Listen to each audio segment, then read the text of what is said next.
Welcome back to this series of sessions on data engineering on Azure.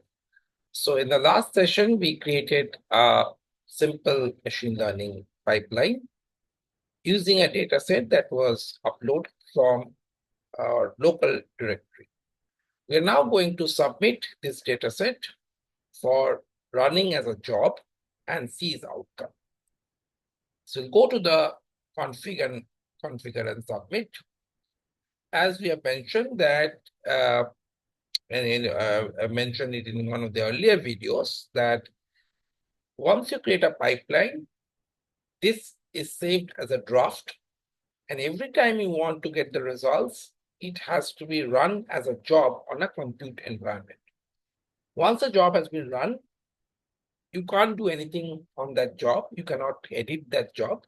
You have to come back to this draft, do whatever changes you want to, and then run again as a job. This concept is different from the typical integrated developer environment in a Colab notebook or a Jupyter notebook or R Studio that we use, where in the same environment we can make the changes. Now, you can understand that while this is very convenient for a developer to work on an integrated development environment, this is not suitable for a production purpose because in a production system, you cannot have the developer and the end user working on the same environment or the same system. So these two systems have to be segregated. The development environment has to be different from the production environment. And that is why you have this concept of jobs in the real scenario where you have to run a machine learning model. So each of these runs can be considered as an experiment. So you can, so usually if you are making some important changes to your pipeline, you create a new experiment and run it. Otherwise, if you're doing minor changes, you may run it on the same experiment name. Here we don't have any prior experiment, so we create a new experiment name. So let's say we call this diabetes prediction.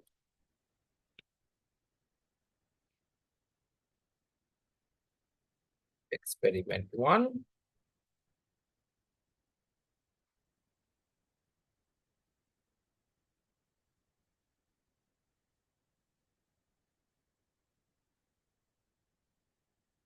Next, now here you have to choose the compute instance where this model is going to run. So we are not using a cluster, we are using an instance, and we'll use the compute instance which is running currently. And it is we'll select the blob store where we have uploaded the data. So all our settings are done. We'll just say submit. And a new job is submitted or getting submitted. And once it gets submitted on the new job, this machine learning model will run. So let it get submitted. It has been submitted. So now if we go to the job section, you will be able to see this experiment. So remember that we had also created a job called for dataset profiling, and that is still lying over here in one of the earlier sessions. This one we have given the name of specific name of the job, so it has not given this funny names. It has taken the name that we have created. Uh, each job may have multiple child jobs. We'll see this use of child jobs when we go to AutoML, but in this case, we don't have any child job. We'll just have a job. Go over here. And we can see the jobs have started running. If you remember, we discussed about the nomenclature. If it is blue, that means if first is gray hash means it is yet to be queued. Blue hash means the job is being queued. Uh, Green hash means the job is under process, and solid green means the job has been successful. If it is red, that means the job has failed. Now, by job, what I mean is that each of these nodes are considered as a job, and it is taking node by node and is running this. Okay. So let's see once the job gets completed, what happens.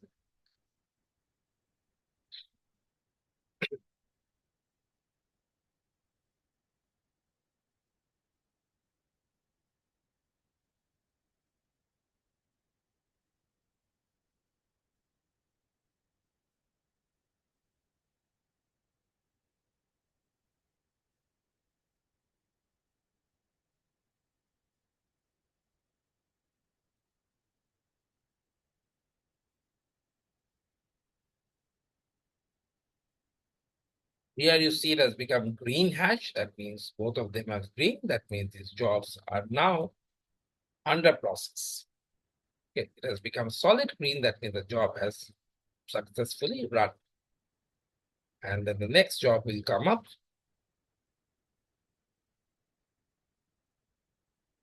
So you see here gray, which means that it is yet to be queued. You will see here that this is much slower compared to what probably the time that you have taken if you have done a Colab notebook or a Jupyter notebook or RStudio. And this is usually the case because these systems are built for very large data. And hence they are slow on a small data. For example, you are using a ship versus you are using an airplane. A ship is meant for carrying large volume of data. So large volume of materials, okay, which an airplane cannot carry.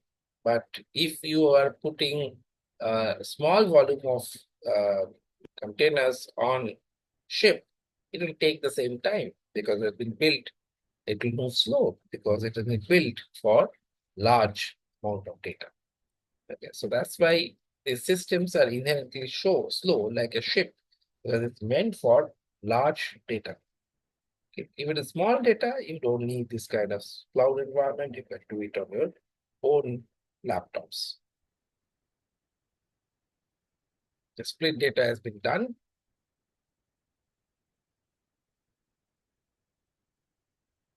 The model is getting trained. Training has been done.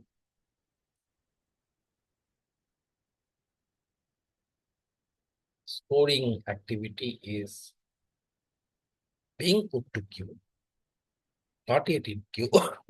Once it is in queue, it will become blue hash.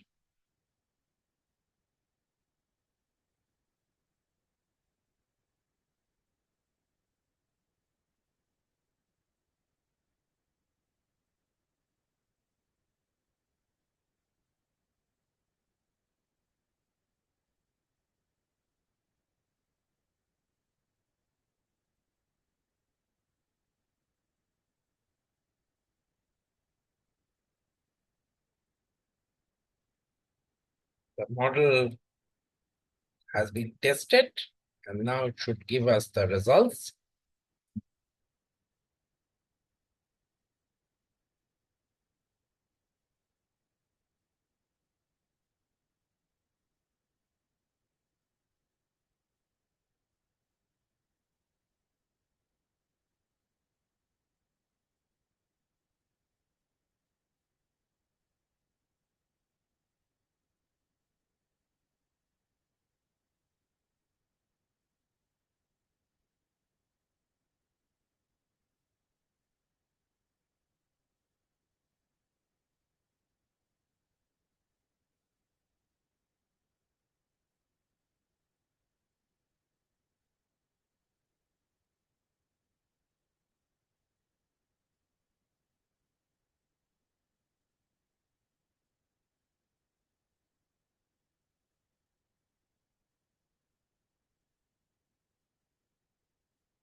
Yeah.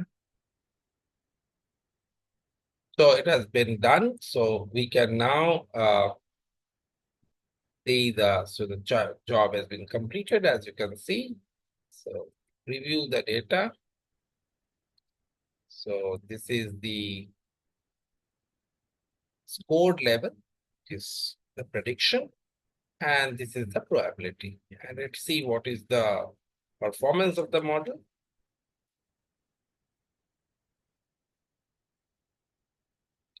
This is the ROC curve. This is the confusion matrix. The accuracy is 0.778, precision 0.796. Recall is not very good, 0.488, like that, very under 0.9. So we don't expect the model to be a great model because with very small data set and we have hardly done anything with the data set. But our whole idea was that how do we get the data from an external source and use it in the cloud environment to build a pipeline. In the next video, we are going to deploy this model to the production environment.